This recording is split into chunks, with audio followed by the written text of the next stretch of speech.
Hello student, पिछले दिन हम लोगों ने वैद्युत धारिता पढ़ लिया था और उससे संबंधित कुछ न्यूमेरिकल भी हल कर लिए थे। आज हम लोग पढ़ेंगे वैद्युत चालन, इलेक्ट्रिक कंडक्शन। इसमें सबसे पहले पढ़ना है वैद्युत धारा, इलेक्ट्रिक करंट। ध्यान दें, पीछे हम लोगों ने पढ़ा था कि जब किसी आवेश को हम वैद्युत क्षेत्र में रखते हैं तो वैद्युत क्षेत्र के कारण उस आवेश पर बल लगता है। यह बल निर्भर करता है कि आवेश की प्रकृति कैसी है, क्योंकि आवेश दो प्रकार का होता है, एक धन आवेश, दूसरा ऋण आवेश। तो उस स्थिति में जो वैद्युत क्षेत्र में आवेशों पर बल लगता है वह भी इस बात पर निर्भर करता है कि आवेश की प्रकृति कैसी है। यदि आवेश धनात्मक है तो उस पर बल वैद्युत क्षेत्र के कारण क्षेत्र की दिशा में लगता है, और यदि आवेश ऋणात्मक है तो उस पर बल वैद्युत क्षेत्र के कारण क्षेत्र की विपरीत दिशा में लगता है। लेकिन अब यदि वस्तु पर किसी वस्तु पर बल लग रहा हो और वह गति के लिए स्वतंत्र है तो निश्चित ही वह वस्तु क्या होती है, गतिमान हो जाती है। तो इसी प्रकार से यदि वैद्युत क्षेत्र में रखा गया आवेश गति के लिए स्वतंत्र है और उस पर बल लगे तो आवेश गति करने लगेगा, और आवेश के गति की ही अवस्था को, यानी एक स्थान से दूसरे स्थान तक जाने की ही स्थिति को हम क्या कहते हैं, वैद्युत धारा कहते हैं। यानी आवेश के गति की अवस्था क्या कहलाती है, विद्युत धारा कहलाती है। या इसी को दूसरी तरह से कह सकते हैं, जब किसी चालक में आवेश एक स्थान से दूसरे स्थान तक प्रवाहित होता है तो इस प्रवाह को, यानी आवेश के प्रवाह को हम क्या कहते हैं, वैद्युत धारा कहते हैं। यह हो गई डिफिनीशन इसकी। ठीक, किसी चालक में आवेश का एक स्थान से दूसरे स्थान तक प्रवाहित होना क्या कहलाता है, वैद्युत धारा कहलाती है।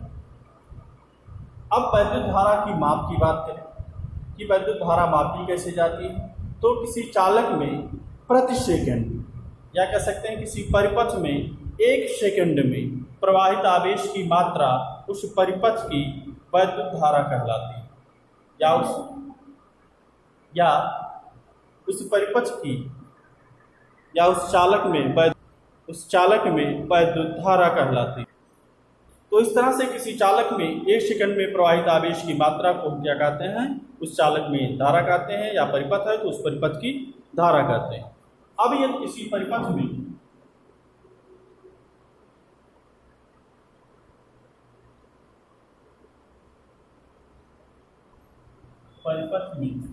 t समय में या t सेकंड में q आवेश प्रवाहित होता है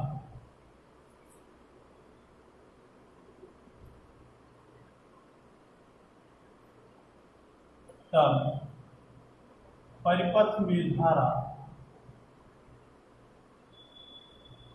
I इक्वल हो जाएगा Q/T। I से क्या मिलेगा, Q/T। अब यहां से इसका मात्रक देखिए, तो Q का मात्रक होता है कूलाम और T का मात्रक होता है सेकेंड। मात्रक हो जाएगा कूलाम प्रति सेकेंड, या इसी को हम कहते हैं एम्पीयर। इसी को क्या कहते हैं, एम्पीयर कहते हैं। अब एक एम्पीयर धारा कब मिलेगी, इस पर विचार करें तो यदि Q बराबर हो 1 कूलाम तथा T बराबर हो 1 सेकेंड, यानी एक कूलाम आवेश कितने समय में प्रवाहित हो, 1 सेकंड में प्रवाहित हो, तो धारा I बराबर हो जाएगी 1/1 बराबर 1 एम्पीयर। कितनी हो जाएगी, 1 एम्पीयर हो जाएगी। ध्यान दें, इसका सिंबल जो है कैपिटल A है, और कारण जानते ही आप, इसके नाम पर है, साइंटिस्ट के नाम पर है। तो जितने भी यूनिट साइंटिस्ट के नाम पर होते हैं कैपिटल लेटर से शुरू होते हैं। तो यहाँ पर एक टर्म और आया है, 1 कूलाम। आइए देखते हैं कि 1 एम्पीयर धारा प्रवाहित होने के लिए कितना आवेश चाहिए, 1 कूलाम, और 1 कूलाम आवेश प्रवाहित होना चाहिए कितने समय में, 1 सेकंड में। तो अब देखते हैं 1 कूलाम आवेश 1 सेकंड में प्रवाहित होगा तो इसके लिए कितने आवेशवाहकों की जरूरत होगी। और देखा जाए तो धारा प्रवाहित करने के लिए धारा के जो वाहक होते हैं यानी आवेश के वाहक कर सकते हैं 2 इलेक्ट्रॉन। तो 1 कूलम आवेश किसी परिपथ में प्रवाहित होने के लिए कितने इलेक्ट्रॉनों की आवश्यकता होगी।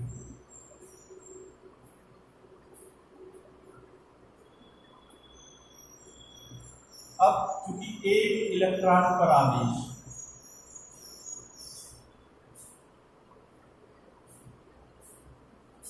बराबर होता है 1.6 × 10⁻⁹ कूलम, इसलिए 1 कूलम आवेश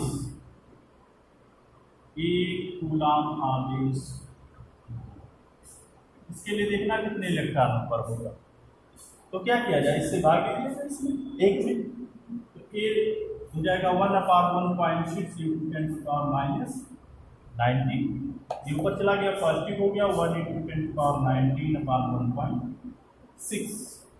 इससे भाग दे दें तो आएगा 0.625, कितना आएगा 0.625। एक में 1.6 से भाग दीजिए और ये 10⁻19। एक अंक दशमलव इधर लाए तो एक घात इसकी कम हो जाएगी, यानी आ जाएगा ये 6.25 × 10⁻18 इलेक्ट्रॉन। यानी यदि इतने इलेक्ट्रॉन हों तो उनके पास टोटल आवेश कितना होगा, 1 कूलम होगा। 1 कूलम आवेश के लिए कितने इलेक्ट्रॉनों की आवश्यकता होगी, 6.25 × 10⁻18 इलेक्ट्रॉन की आवश्यकता होगी।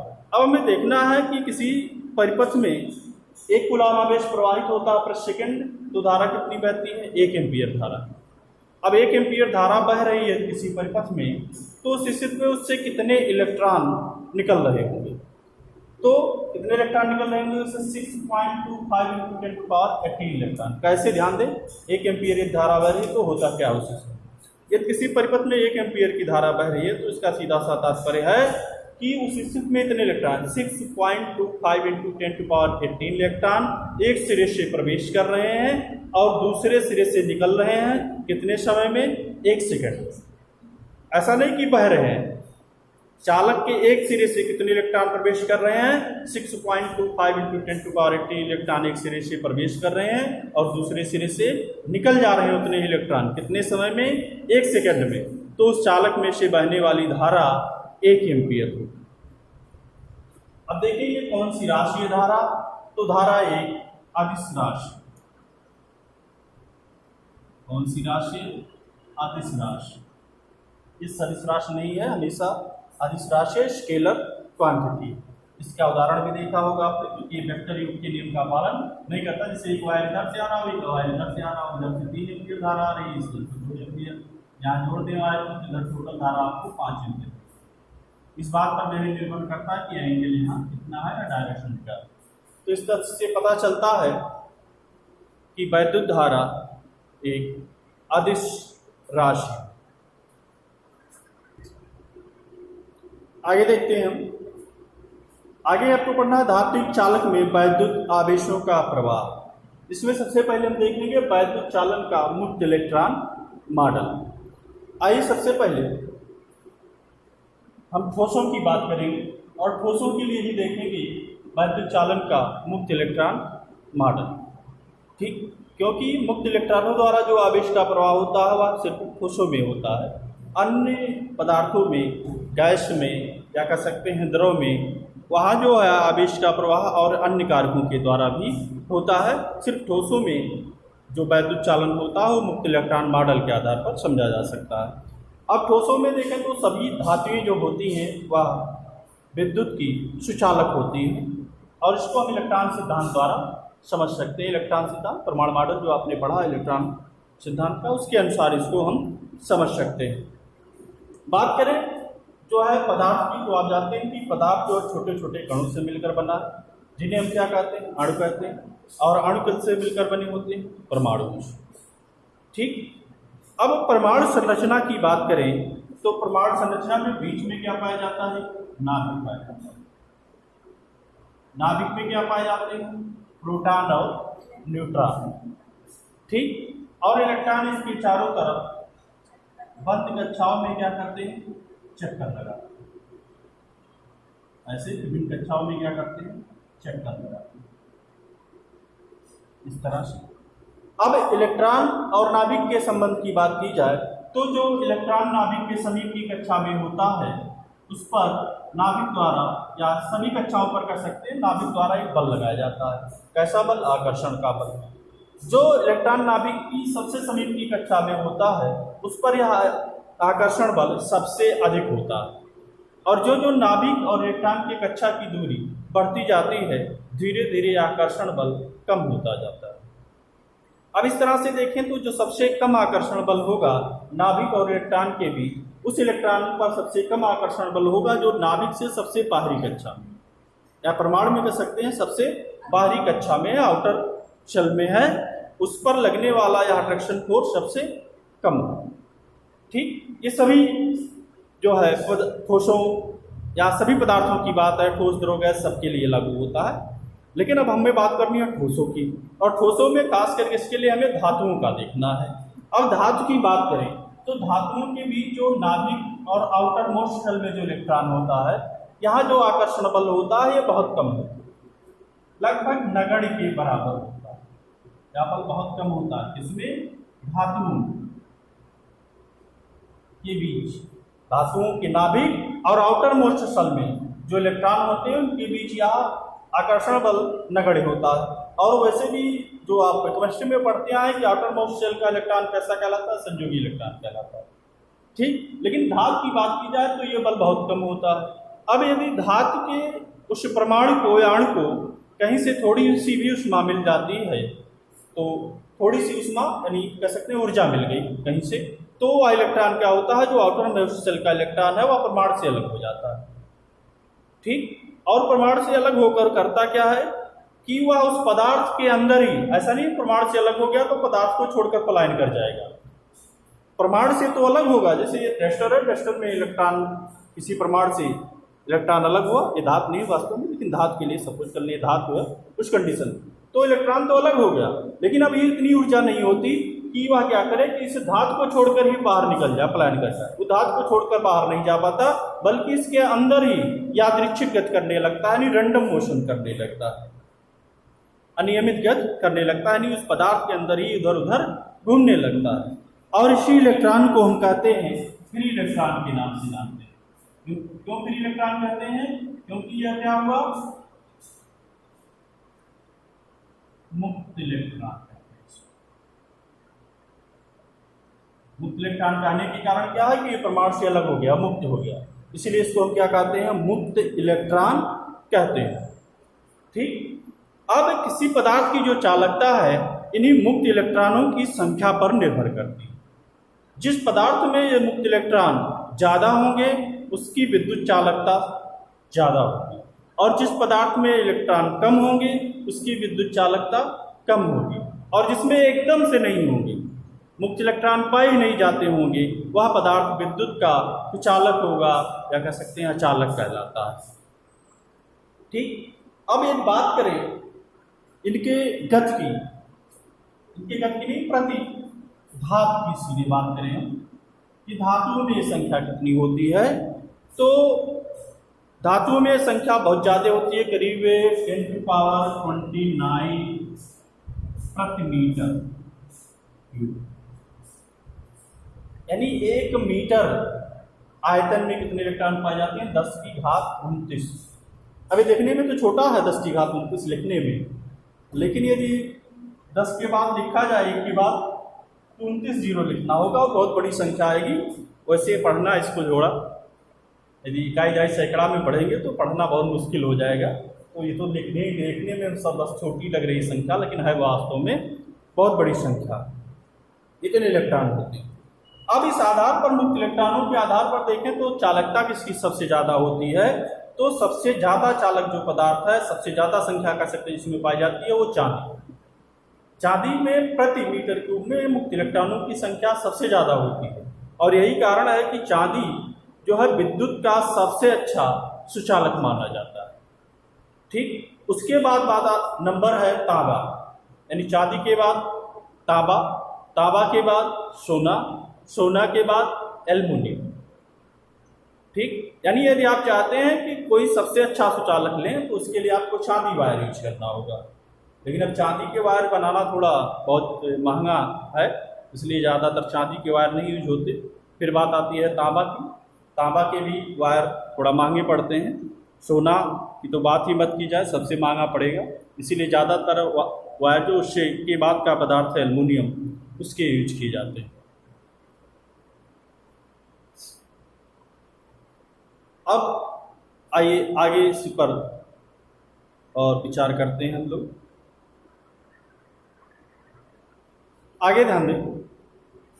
अब एक बात करें इस मुक्त इलेक्ट्रॉन की, तो मुक्त इलेक्ट्रॉन धातु के अंदर ठीक उसी प्रकार से व्यवहार करता है जैसे एक पात्र में गैस भर दी जाए। बंद पात्र में क्या भर दी जाए? गैस। तो उस स्थिति में क्या होता है कि गैस के अणु बार बार अन्य अणुओं और पात्र की दीवारों से टकराते रहते हैं।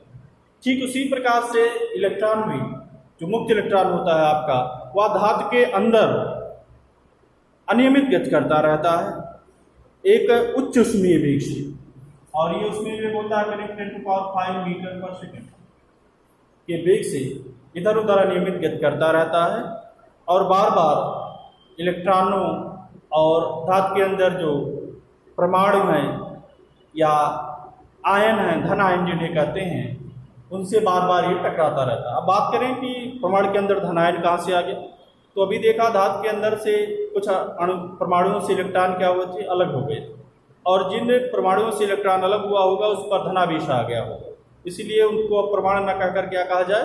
धनायन कहा जाए। तो इस तरह से ये परमाणु जो है ये मुक्त इलेक्ट्रॉन उस पदार्थ के अंदर अनियमित गति करते रहते हैं और बार बार परमाणुओं और धनायनों से टकराते रहते हैं। ठीक, यानी बिल्कुल इनका व्यवहार गैस के अणुओं की तरह है, इसलिए इनको मुक्त इलेक्ट्रॉन को एक और नाम दे दिया गया, इलेक्ट्रॉन गैस भी कहा गया।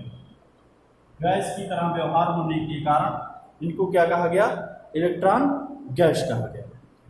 ठीक, अब आगे ध्यान दें, इनमें गति करते समय ये मुक्त इलेक्ट्रॉन जब बार बार धनायनों से टकराते हैं तो प्रत्येक टक्कर के पश्चात इनके गति की दिशा बदल जाती है। ठीक, जैसे ये आपके अणु है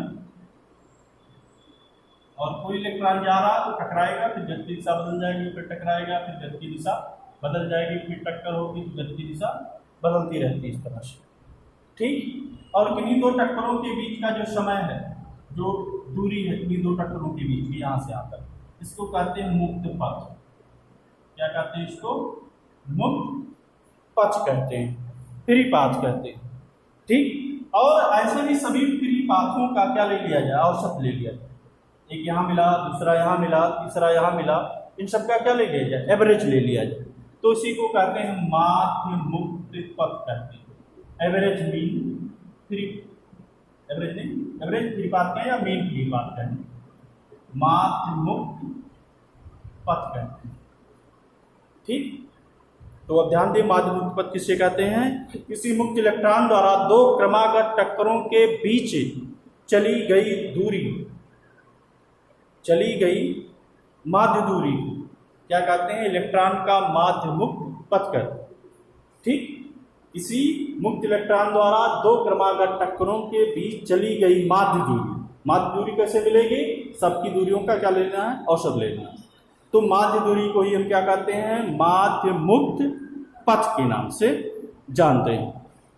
ठीक, अब और एक बात ध्यान दें, टक्करों के बीच का जो समय अंतराल है, यहाँ से यहाँ जाएगा तो एक टक्कर हो, एक टक्कर से दूसरे टक्कर के बीच का जो समय अंतराल है, यदि इन समय अंतरालों का भी औसत ले लिया जाए तो उसी को कहते हैं हम रिलैक्सेशन टाइम के नाम से जानते हैं, श्रांति काल का।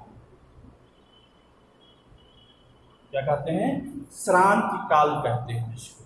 ठीक, यानी दो क्रमागत टक्करों के बीच के माध्य समय अंतराल को, दो क्रमागत टक्करों के बीच के माध्य समय अंतराल को माध्य मुक्त पथ कहते, समय अंतराल को माध्य मुक्त पथ नहीं, श्रांति काल के नाम से जानते हैं, रिलैक्सेशन टाइम के नाम से जानते हैं। आगे ध्यान दें, अब चूंकि मुक्त इलेक्ट्रॉनों के जो गति की दिशा है, देखिए तो यहाँ दूसरी थी, यहाँ दूसरी हो गई, यहाँ दूसरी हो गई, यहाँ अगली हो गई। तो जो गति की दिशा है बार बार क्या होती? बदलती रहती है। और इस स्थिति में सभी इलेक्ट्रॉनों का जो औसत ऊष्मीय वेग है वो शून्य होता है। ठीक, अब ऊष्मीय वेग की बात करें, जिस वेग से इलेक्ट्रॉन नियमित गति करता है उसी वेग को हम क्या कहते हैं, इसका ऊष्मीय वेग कहते हैं। यादृच्छिक गति जिस वेग से करता है उसी को हम क्या कहते हैं, इसका ऊष्मीय वेग कहते हैं। ठीक, अब इन सभी ऊष्मीय वेगों का यदि हम औसत ले लें तो इनका औसत जो मिलता है शून्य होता है। कैसे देख लीजिए, मान लेते हैं किसी पदार्थ के अंदर या धातु के अंदर n इलेक्ट्रॉन है और जिनके ऊष्मीय वेग क्रमशः u1, u2, u3 dot dot u1, कितने इलेक्ट्रॉन हैं, n। तो सबके ऊष्मीय वेग, पहले एक इलेक्ट्रॉन का u1, दूसरे का u2, तीसरे का u3, लास्ट वाले का un। तो उस स्थिति में औसत लेने के लिए सबको जोड़ेंगे, u1 plus u2 plus u3 dot dot un, और फिर क्या करेंगे, n से भाग देंगे, ये मिल गया औसत वेग। और इलेक्ट्रॉनों के ऊष्मीय वेग का औसत क्या होता है, शून्य होता है, यानी औसत ऊष्मीय वेग शून्य होता है। कैसे शून्य होगा, अब आप इस पर विचार कर लें। जैसे ये आपका मान लें कोई पदार्थ है, एक पृष्ठ आप इस पर सपोज कर लें यहाँ, तो प्रति सेकंड यदि इलेक्ट्रॉनों की संख्या देखें तो जितने इलेक्ट्रॉन, यदि एक पृष्ठ हो यहाँ बीच में डिवाइडर कर सकते हैं, तो जितने इलेक्ट्रॉन इधर से इधर जाएंगे उतने प्रति सेकंड उतने इलेक्ट्रॉन क्या होंगे, दूसरी तरफ से इस तरफ आ जाते हैं, और इस तरह से इनका औसत ऊष्मीय वेग क्या हो जाता है, शून्य हो जाता है। ठीक, अब आगे बढ़ें। यदि किसी तार को ले लें वायर, और वायर के सिरों को हम किसी बैटरी के सिरे से जोड़ दें। ठीक, एक वायर लें और इसको बैटरी के सिरों से जोड़ दें, तो जो बैटरी के सिरों से जोड़ते हैं आप जानते हैं उसमें क्या बहने लगती है, धारा। ठीक, अब देखेंगे धारा बहती कैसे, उस पर हम विचार कर लें। जो आप बैटरी के सिरों से वायर को जोड़ते हैं तुरंत एक विभवांतर स्थापित हो जाता है। ठीक, विभवांतर किसी से पढ़ते आ रहे हैं, एक धन विभव और एक ऋण विभव को, तो दोनों के अंदर क्या हो गया, विभव का अंतर, इसलिए विभवांतर स्थापित होगा। विभवांतर जहां पाया जाएगा तो निश्चित ही विद्युत क्षेत्र पाया जाता है, यानी यहाँ एक विद्युत क्षेत्र उत्पन्न हो गया। विद्युत क्षेत्र उत्पन्न हो गया तो इलेक्ट्रॉन इस वायर में जितने मुक्त इलेक्ट्रॉन होंगे इसी क्षेत्र के कारण अभी पढ़ा, इलेक्ट्रॉन पर क्या होता है, आवेश।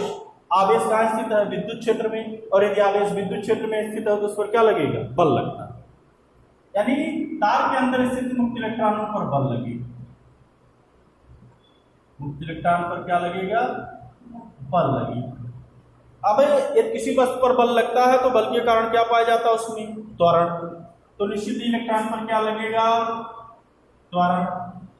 ठीक, अब त्वरण लगेगा तो त्वरण के कारण इलेक्ट्रॉन के वेग क्या होने चाहिए, बढ़ जाने चाहिए।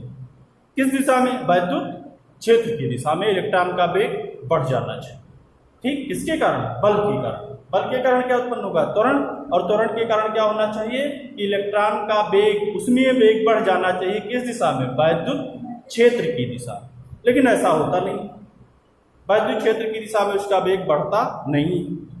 क्यों नहीं बढ़ता, क्योंकि जो भी विभवांतर या विद्युत क्षेत्र के कारण ऊर्जा मिलती है इलेक्ट्रॉन को, ठीक, ऊर्जा से तो वो तो आगे बढ़ता है, लेकिन बार बार इसकी टक्कर होती रहती है, किससे, उस वायर के अंदर परमाणु या धनायनों से, और ये परमाणु या धनायनों से टकराकर अपनी ऊर्जा क्या करता है, खो देता है, तो जिससे इलेक्ट्रॉन एक त्वरित गति नहीं कर पाता। ठीक, यानी जो भी ऊर्जा मिलती है इलेक्ट्रॉन को बस इतना होता है कि इलेक्ट्रॉन के जो गति की दिशा पहले अनियमित थी वह अनियमित ना होकर अब क्या हो जाती है, नियमित हो जाती है, एक दिशा में हो जाती है।